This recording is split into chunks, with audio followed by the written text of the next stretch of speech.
China most disrupting likely trade win. and things like that. Precisely. And this is where the source identifies a key U.S. strength: the ability to seriously disrupt China's global trade. Wow. Using its navy, working with allies, it mentions Australia, India, for example, targeting critical choke points. Like the Malacca Strait. Exactly. The analysis specifically names Malacca, and it notes that ports built under China's Belt and Road Initiative could also be vulnerable to, naval interdiction. So the U.S. can squeeze China economically on a global scale. That's the argument. Conversely, the source points out China's big limitation here. Which is? It just doesn't have the capability, the analysis says, to project sustained conventional power all the way to the U.S. homeland. Right. No real threat of invasion or sustained attack on the continental U.S. In a conventional sense, no.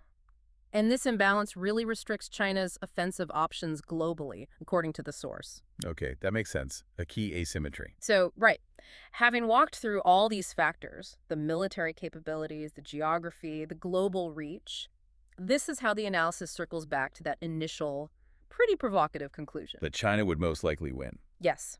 It summarizes its findings by reiterating that, based on its comparison, weighing these areas, China would most likely win the conventional war with the USA. So it's synthesizing those advantages it identified for China: manpower, A2AD, the geography, home field edge, against the U.S. advantages, the tech, the global reach, spending, alliances, and factoring in the weaknesses on both sides to land on that final prediction.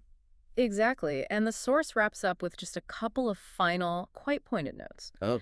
First, it states clearly, nuclear war is not in anyone's interest, basically setting that aside for this conventional analysis. Okay, important clarification. And then it concludes by drawing a comparison. It points to the India-Pakistan conflict, where, according to this source, Pakistan won the conventional war. Huh.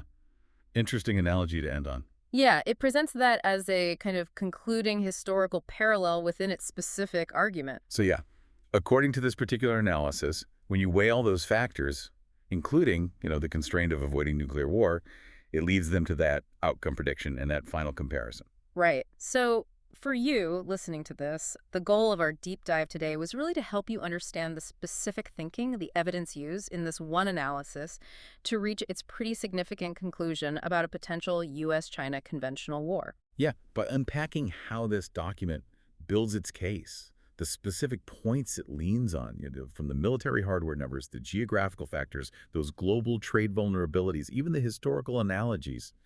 Hopefully you now have a clearer picture of the factors this particular analysis thinks are most important and, critically, how it weighs them to arrive at its viewpoint.